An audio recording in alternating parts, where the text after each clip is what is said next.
This is one of over 500 assisted PNF stretching demonstrations that can be found as part of my 80 Days to Your Dream Body course, which is available to my channel members. If you'd like to see all of them, then consider becoming a member. But for right now, let's get our stretch on.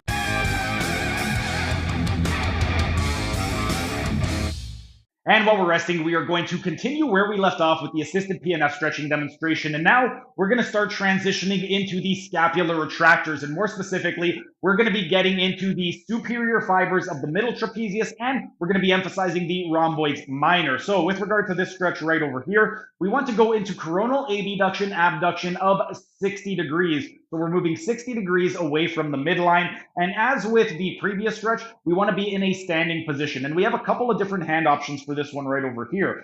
First position is what we could do is just be off to the side of the table. And if we wanted to, we could do the exact same thing that we were doing where we have the patient's forearm resting on our forearm and we're just grabbing a hold of the acromion. But for me personally, I'm not a huge fan of this method. What I would prefer to do is to go elbow to elbow with the patient. That way I could get a lot more leverage. So what I would do is I would go ahead and I would take the greater trochanter of my femur and I would place it against the patient's back to stabilize them. And then I would go elbow to elbow, cup the hand over the bicep, cup the hand over their distal humerus and ulna, or proximal to the radius and ulna. And then from here, what I would do is just stand up.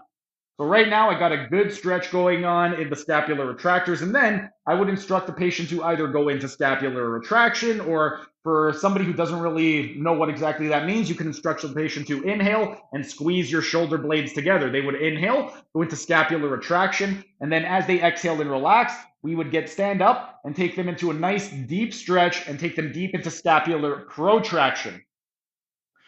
When we are focusing on the scapular retractors at 30 degrees of coronal or at 60 degrees of coronal abduction, primarily in this position, we are going to be emphasizing the superior fibers of the middle trapezius and the rhomboids minor. We are also going to be getting the intermediate and inferior fibers of the middle trapezius as well as the rhomboids major. However, the main emphasis is going to be on those superior fibers of the middle trapezius and that rhomboid minor. Some of the other muscles that will be getting stretched as well. We're also going to be getting some of the latissimus dorsi in this position, and we're going to be getting some of the levator scapulae, but not quite as much as we were when we were working more on the scapular elevators.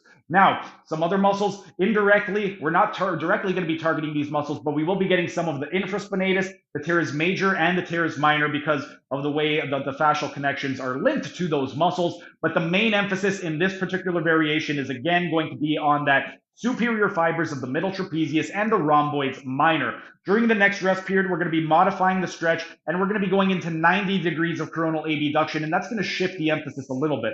But for right now, our rest period is up. Time for set number 5. That was just a tiny taste of what can be found in my members only section. If you enjoyed it, become a member for only $5 a month to get access to hundreds of member only videos.